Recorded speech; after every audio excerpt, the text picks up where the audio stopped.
About your book that's coming out. I want to get you back for a full show when it's complete and it's published and people get an opportunity to pick it up. But you call it Angel Wars, Past, Present, and Future. Now, we know about the past. What do you mean about the present? What does that mean? Well, the present literally means that, first of all, the Bible teaches a third of the angels in heaven fell. Not all of them are bound in everlasting chains of darkness. That's a passage in the New Testament. But the thing is that the angels that came the first time prior to Noah's flood also came a second time.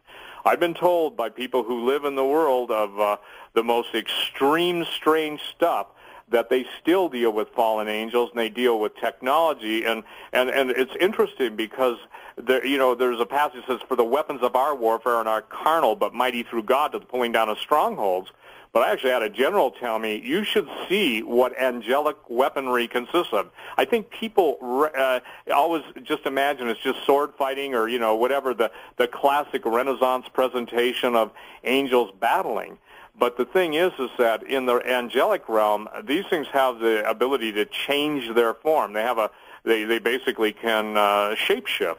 And just as we've been talking, a gentleman from Idaho sent me an email saying that even the Native American shamans knew that the spirals were where the spirits entered, okay? So it's my contention that which God placed as boundaries out of his love for his creation, which is in total rebellion against him at this point, not everyone, but the majority are. The thing is that he put boundaries and barriers in the book of Genesis, everything he created. He said and he saw that it was good.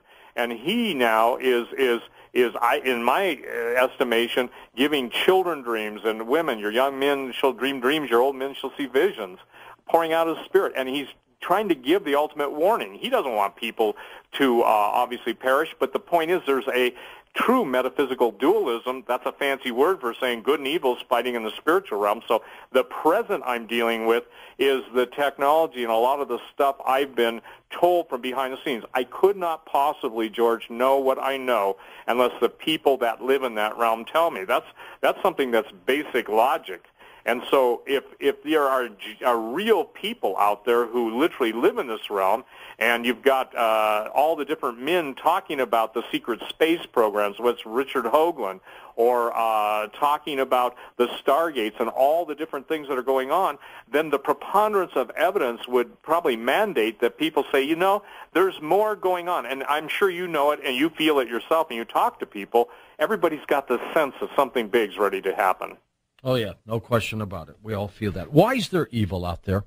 Why does it exist? I got to tell you, specifically because of free will, and I think the best example of it, and people, it's interesting, people that will attribute God, they'll call it the universe of the Force, George Lucas, Star Wars trilogy, there still has to be the law of first cause. Even the ancients called it Zep Tepi in Egyptian. It means the first time, the first cause. And obviously, again, we go right to the angel wars, and that's the devil and his angels fought against God and his angels. Free will. And the ancient, if you will, scribes knew that obviously there was this war in heaven, and the devil and his angels basically chose to rebel, and the Bible teaches that they saw that the daughters of earth were fair. The book of Jude says they inserted themselves into the seed of man. And why is that? Because God created something, and they're creating all the genetic alterations. So in my book, I'm dealing with the what's called the Book of Giants, which is one of the Dead Sea Scrolls.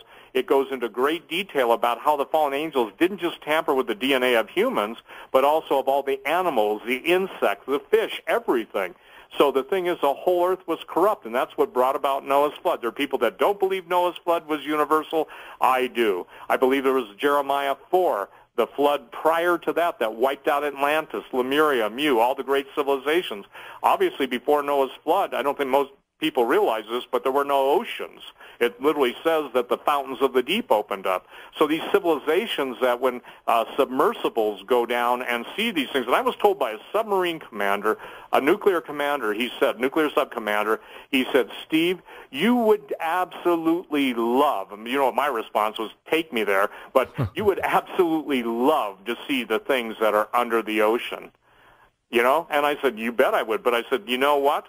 I've been told so much by so many people, I think I could give you guys a tour guide of a couple of them. I'm not trying to sound arrogant, but when you get briefed in detail, George, those details don't escape, okay? They don't escape me, and they don't escape different people. So I've learned one thing, and I think I've said this on your show 100 times, and I think it's critical to be repetitious, is that if you know the right questions to ask, there are people that will give you the right answer. It's knowing who to ask the right question to that gets you the right information.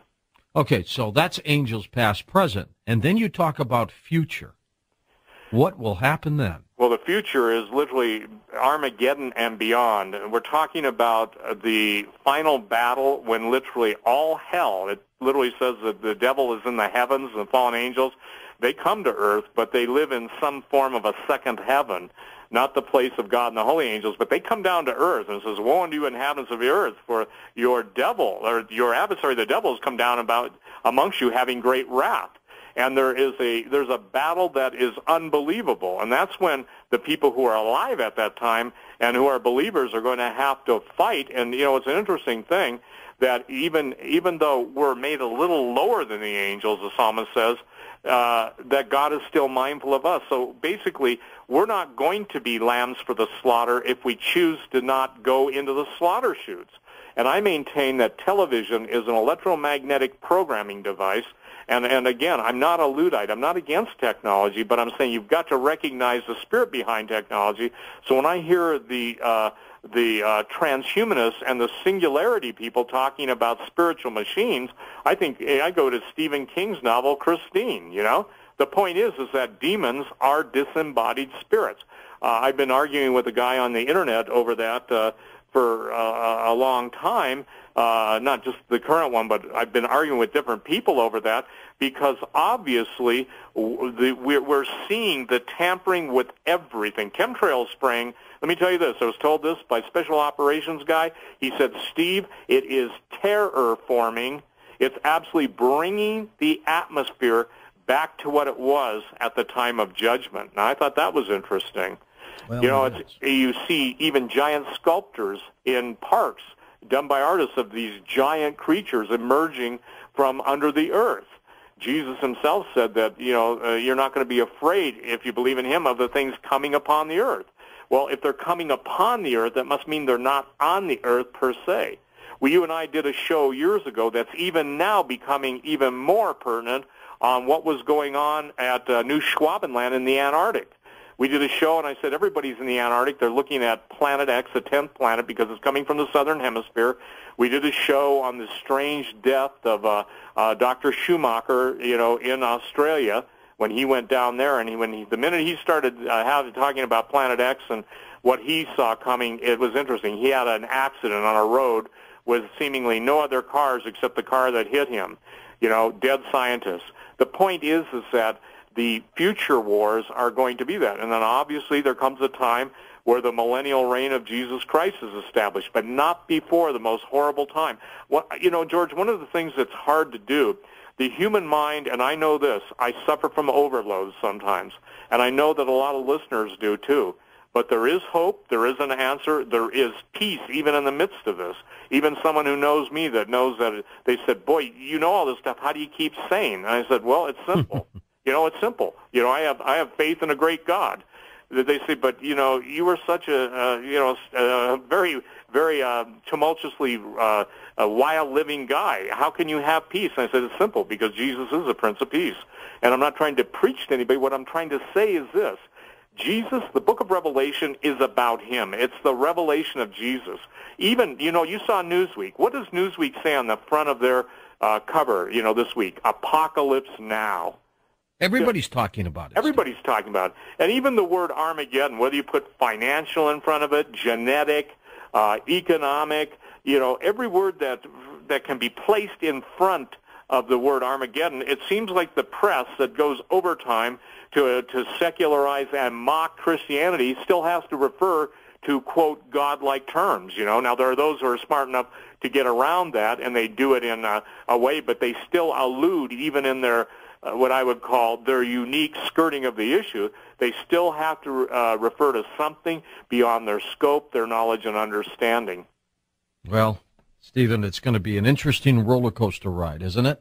Well, I think it is a roller coaster ride, and it's certainly a roller coaster ride with emotions. Now, one of the things people need to understand on the MK Ultra mind control experiments, and everybody should be reading up on that, the powers that be understood that if they add certain frequencies to the brain waves of human beings, I think that's what you're seeing, by the way, in Judge Judy and the different people melting down. Infrasonics, meaning a sound that you don't hear audibly but that you pick up in the interior of your skull. I mean, they brag. They can have the voice of God. So imagine holograms in the sky that are so believable, and then voices coming into your head.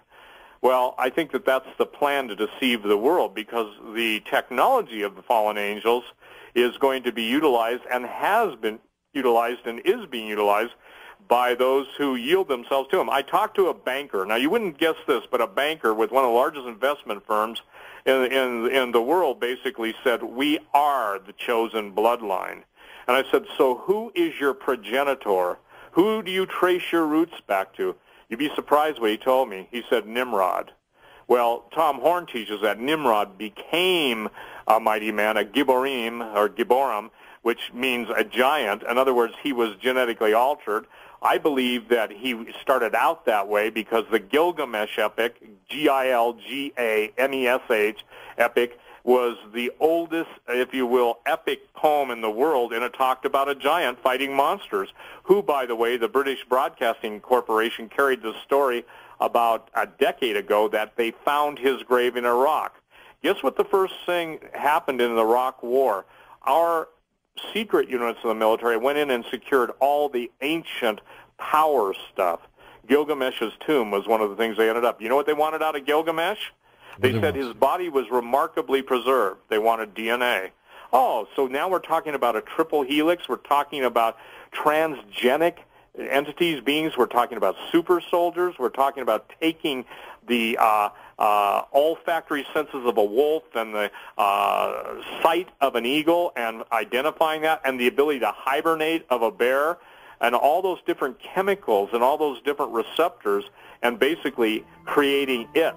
So the fact is that when you see a movie, you know, forgive me, like Predator or any of those more advanced things, Terminator, what do you have? You have ultimately the end of humans at the hands of robots.